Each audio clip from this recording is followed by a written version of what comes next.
Good morning বন্ধুরা। তা আজকে আমি খুব ব্যস্ততার মধ্যেই থাকবো, আর সারাদিন আমি কি করি কি না করি সব তোমাদের সাথে সবটাই শেয়ার করব। আমাদের বাড়িতে আজকে একটা অনুষ্ঠান রয়েছে বিশেষ, তো আজকে কি করি কিনা সেটা শেয়ার করব। আর আমি মানে এমনিতে সকাল করে রান্না করতে চলে আসি, তো আজকে খুব তাড়াতাড়ি রান্না করতে চলে এসেছি। আর বাইরের যে অবস্থা, কুয়াশায় ভর্তি পুরো, তোমরা দেখতে থাকো। তো দুপুরের মেনুতে আমরা চলে এসেছি। তো দুপুরের মেনু ছিল গরম গরম ভাত ছিল, আর সিম আলু ভাজা ছিল, মুগের ডাল ছিল, লাল শাক ছিল, উচ্ছে ভাজা ছিল, আর বেগুন ভাজা ছিল।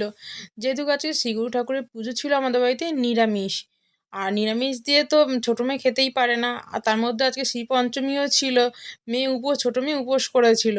ওই বাচ্চা কাচ্চারা পাড়ায় সব পুজো করেছে।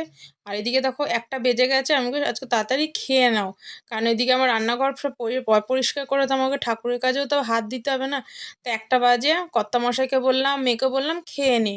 তো এদিকে দেখো বিকেলে, এটা আমার ছোট কাকা শ্বশুর, এ কাকা ঠাকুরের সব আসন গুছা রেডি করতে এসছে, কাকা সব ঠাকুরের জায়গাটা রেডি করে। আর আমাদের বাড়ি যত গুরুদেবের উৎসব ও গুরুদেবের সঙ্গ হোক, কাকাই গুছায়। এটা আমার ছোট কাকা শ্বশুর গুরুদেবকে পড়া। আর এটা আমার দেওর, দেওর হচ্ছে ময়দা মাখছে, অনেকটা ময়দা ছিল, আমি ভাইকে বললাম তুমি ময়দাটা মেখে দাও। দিয়ে ভাই এই যে ময়দা মাখছে। আর আর আমি ওখানে তখন সুজি ভাজছিলাম।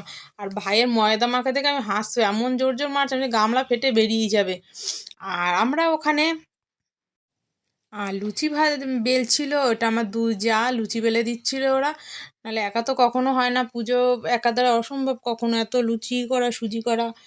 আর এ দেখো সন্ধে হয়ে গেছে, তা যারা কীর্তন করবে তারা অলরেডি তখন চলে এসেছে। তা ঠাকুরের আসন তো ছোট কাকা তো সাজিয়েই গেছে, তো যে পুজো করবে সেও এসছে, যারা কীর্তন করবে তারা এক এক করে সবাই চলে এসেছে। তো এরপরে দেখো আমাদের কীর্তন শুরু হয়ে গেছে।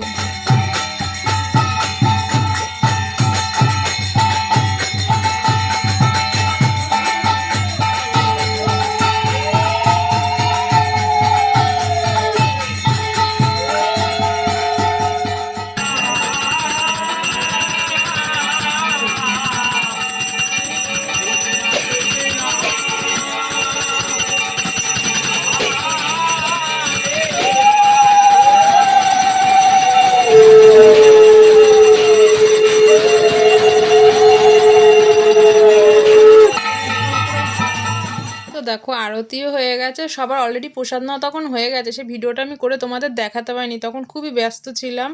তো প্রসাদ নিয়ে, প্রসাদ যারা নেওয়া আছে তারা চলে গেছে, আর পরে ওনারা ছিল প্রসাদ দিয়েছিল, ওনারা রয়েছে।